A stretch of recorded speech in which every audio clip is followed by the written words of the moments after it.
Tell me a tale of yourself, so that I might know thee. I have none to tell. Yet. You have none to tell yet.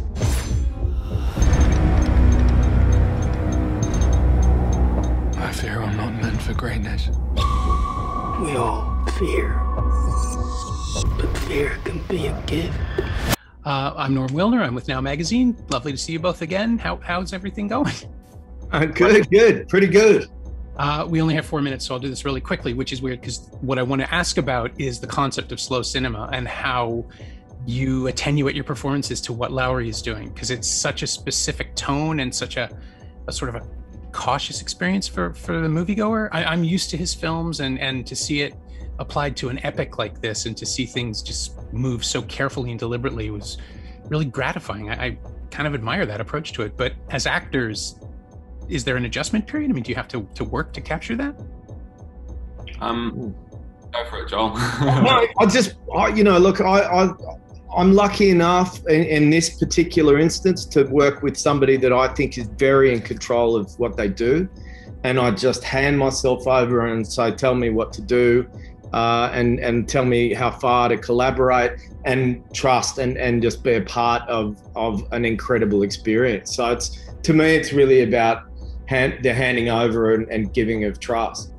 Yeah. And I agree with that. I think it was a process of submission, and like you read a script like this and it's so utterly unique, it kind of had me in a spell. And I feel, David in particular, he's a filmmaker that deals with time in such a beautiful way in his movies that you can really feel space and time. And in this, he really warps it and talks about consequences of certain decisions and explores that space, which I thought was really beautiful. And as an actor, you actually got to feel time, which you don't usually. There's an editorial hand that moves things along quickly, but no, I'm actually tied up, and the camera is just dollying along with me as I wriggle from one part of the forest to the other. And there's no cut or there's no let's jump ahead. You just see it happen in its rawest, most organic form, which was like really interesting. Yeah, it felt like, in the best possible way, it felt like watching an actor's lab where people just get to feel their way through a scene and come up with something at the end of it. And we are there for the ride. Like we're as much of a hostage to time as the actors and the characters are. Oh, yeah, absolutely.